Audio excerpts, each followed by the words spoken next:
వి gold trusted gold buyers తాకట్టులో ఉన్న బంగారాన్ని విడిపించి ఈ రోజు ఉన్న మార్కెట్ ధరకే కొనబడును. మరిన్ని వివరాలకు సంప్రదించండి 7771077720. అనంతపురం అర్బన్ నియోజకవర్గంలో సిఎంఆర్ఎఫ్ చెక్కులు పంచడం జరిగింది.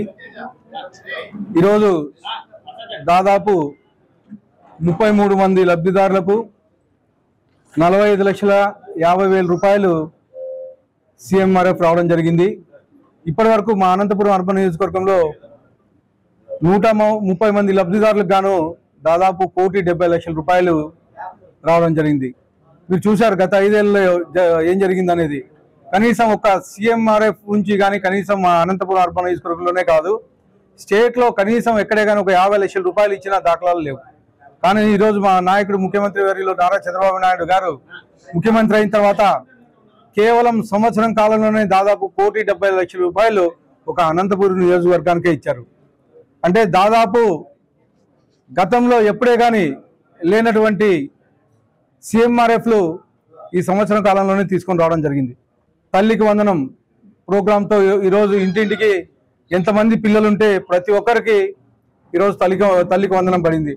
ప్రతి ఒక్కరికి ఇంట్లో ఎంతమంది ఉంటే పిల్లలు అంతమందికి 15,000 రూపాయలు ఇవ్వడం జరిగింది. గతంలో అమ్మ ఒడి అని చెప్పేసి వేసేవాళ్ళు, కేవలం బటన్ నొక్కి ఇంట్లో ఒక పిల్లోడు ఉంటే ఇంట్లో ఎంతమంది ఉన్నా కానీ ఇంటికి ఒకటి మాత్రమే ఇచ్చేవాళ్ళు. అది కానీ అందరి లబ్ధిదారులకు కానీ ఇచ్చేవాళ్ళు కాదు. వాళ్ళకు అనుకూలంగా, వాళ్ళ పార్టీలకు అనుకూలంగా ఎవరైతే ఉన్నారో వాళ్ళకి మాత్రం చేసేవాళ్ళు. కానీ ఈరోజు మా విద్యాశాఖ మంత్రి లోకేష్ గారు ప్రతి ఇంటింటికి ఎంతమంది పిల్లలు ఉంటే అంతమందికి తల్లికి వందనం కింద 15,000 రూపాయలు ఇవ్వడం జరిగింది. ముఖ్యంగా అనంతపురం అర్బన్ నియోజకవర్గంలో చాలా మంది ఈరోజు బయటకు వచ్చి ఆశ్చర్యపడుతున్నారు.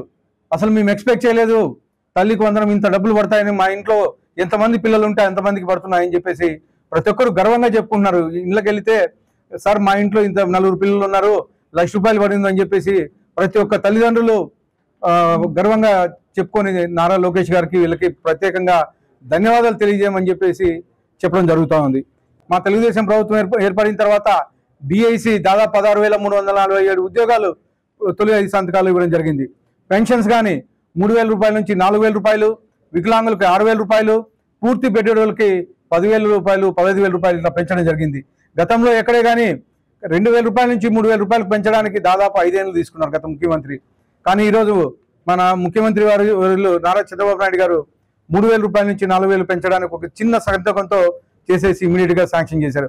అలాగే అన్న క్యాంటీన్లు గతంలో మూసేస్తే మళ్ళా ఈరోజు 200 అన్న క్యాంటీన్లు తెరిపించేసి పేదోడికి మధ్యాహ్నం పొద్దున కేవలం 5 రూపాయలతోనే భోజనం పెట్టడం జరుగుతుంది. అలాగే ల్యాండ్ టైటిల్ యాక్ట్ మొత్తం రైతులైతే ఏమి భూములు ఎవరైతే ఉన్నారో అంతా భయపడ్డారు. ల్యాండ్ టైటిల్ యాక్ట్ వచ్చి జగన్మోహన్ రెడ్డి మా భూములన్నీ బీకేసుకుంటారని చెప్పేసి భయపడుతుంటే మా ముఖ్యమంత్రి వారి తొలి 5 సంతకాల్లో ల్యాండ్ టైటిల్ యాక్ట్ రద్దు చేసి రైతులకు భరోసా కల్పించారని చెప్పేసి తెలియజేయడం జరుగుతోంది. అలాగే ఇవే కాకుండా అనంతపురం అర్బన్ నియోజకవర్గంలో ముఖ్యంగా గత 35 ఏళ్ళ నుంచి అండర్ డ్రైనేజ్ ఒకటి, అలాగే డంపింగ్ యార్డ్ సమస్య ఒకటి ఉంది, అలాగే నడివంక వాల్ సమస్య ఒకటి ఉంది. ముఖ్యంగా డంపింగ్ యార్డ్ October 2 కల్లా మొత్తం క్లీన్ చేస్తామని చెప్పేసి మా ముఖ్యమంత్రి చెప్పడం జరిగింది. దానికి సంబంధించి 16 కోట్ల రూపాయలు శాంక్షన్ చేయడం జరిగింది.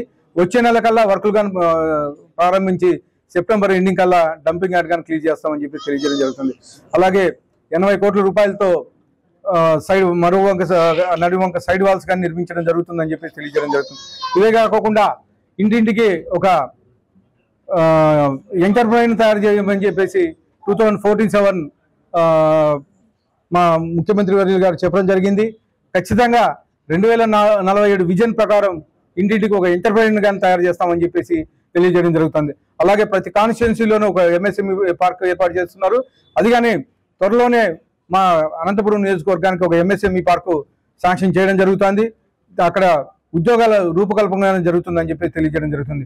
అలాగే మా ముఖ్యమంత్రి గారి ఆదేశాల మేరకు ప్రతి కాన్స్టిట్యున్సీలో ఒక మెగా జాబ్ వేలో నిర్వహించడం చెప్పడం జరిగింది.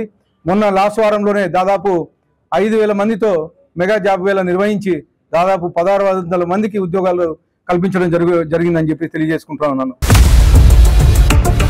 ఇండియా పాకిస్తాన్ ఉద్రిక్తతలపై లేటెస్ట్ అప్డేట్స్ కోసం డౌన్లోడ్ చేసుకోండి RTV లైవ్ యాప్.